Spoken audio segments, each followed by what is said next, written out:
مَبْرُوكًا وَلَنَبْلُوَنَّكُمْ بِشَيْءٍ مِّنَ الْخَوْفِ وَالْجُوعِ وَنَقْصٍ مِّنَ الْأَمْوَالِ وَالْأَنفُسِ وَالثَّمَرَاتِ وَبَشِّرِ الصَّابِرِينَ۔ اور دیکھو ہم تمہیں آزمائیں گے، وَلَنَبْلُوَنَّكُمْ ہم لازماً آزمائیں گے تمہیں، بِشَيْءٍ مِّنَ الْخَوْفِ خوف کی کیفیت طاری کر کے، والجوع بھوک فقر اور فاقہ، ونقص من الاموال مالی نقصان، والانفس جانی نقصان، والثمرات اور ثمرات پھلوں اور میووں کا نقصان۔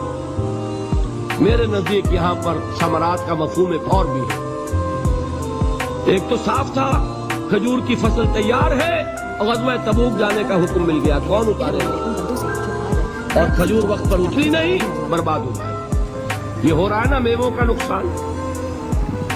اور میرے نزدیک یہاں یہ بھی ہے، بسا اوقات بہت سی محنتوں کا نتیجہ انسان دیکھتا ہے کہ ضائع چلا گیا، میں نے 10 سال محنت کی، حاصل کوئی نہیں نکلا۔ یہ ثمرات کیا ہے؟ محنتیں، محنتوں کے ثمرات کا ذکر۔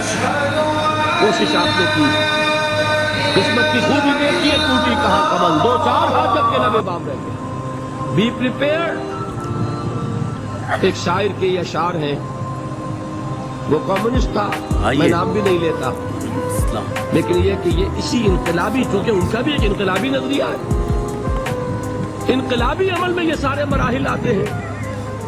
کوئی سیٹ بیک آیا فرض کیجئے، کوئی ناکامی ہو گئی، تو اپنے ساتھیوں کو دل بڑھانے کے لیے یہ فصل امیدوں کی ہمدم اس بار بھی غارت جائے گی، سب محنت صبحوں شاموں کی اب کے بھی اکارت جائے گی۔ میرے نبی کے ثمرات کا جو لفظ یہاں آیا ہے، وَنَقْصٍ مِّنَ الْأَمْوَالِ وَالْأَنفُسِ وَالثَّمَرَاتِ، سب محنت صبحوں شاموں کی اب کے بھی اکارت جائے گی۔ دھرتی کے کونوں کھدروں میں پھر اپنے لہو کی کھاد بھرو، پھر مٹی سینچو اشکوں سے، پھر اگلی رت کی فکر کرو، پھر اگلی رت کی فکر کرو، جب پھر ایک بار اجڑنا ہے، ایک فصل پکی تو بھر پایا، تب تک تو یہی کچھ کرتا۔ ایک مقصد ہے سامنے، انقلاب برپا کرنا۔ ایک کوشش ناکام ہو جائے کوئی پرواہ نہیں، نیکسٹ، پھر تیار رہو ناکامی کے لیے۔ ایسا نہ ہو جو انگریزی میں کہتے ہیں hope for the best but be prepared for the worst. ایسا نہ ہو کہ دوسری مرتبہ ناکام ہو کے بددل ہو جاؤ، تمہاری ہمتیں جواب دے جائیں، نہیں، پہلے سے تیار رہو کہ دوسری مرتبہ بھی ناکامی آئے تو آئے، لیکن جب تک کہ کامیابی حاصل نہیں ہوتی ہمیں یہ کام کیے۔ دیکھیے سیرت میں آیا کہ نہیں یہ واقعہ؟ بدر میں مسلمانوں کو فتح ہوئی تو احد میں زک پہنچی کہ نہیں؟ 70 صحابہ شہید ہوئے کہ نہیں؟ اگر ان کی ہمتیں جواب دے جاتی تو گاڑی کیسے چلتی آگے؟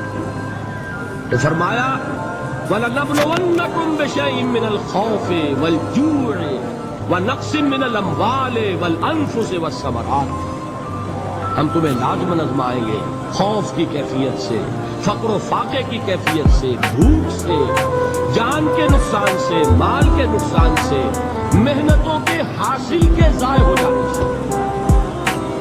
وَبَشِّرِ الصَّابِرِينَ، اور اے نبی بشارت دیجئے صبر کرنے والوں، الَّذِينَ إِذَا أَصَابَتْهُمْ مُصِيبَةٌ، وہ کہ جب ان پر کوئی تکلیف آئے، کوئی مصیبت آئے، کوئی آزمائش آئے، قالوا انا للہ وانا الیہ راجعون، وہ یہ کہیں کہ ہم اللہ ہی کے ہیں، اللہ ہی کی طرف لوٹ جانے۔ یہ وہی انداز ہے جو میں نے فارسی کا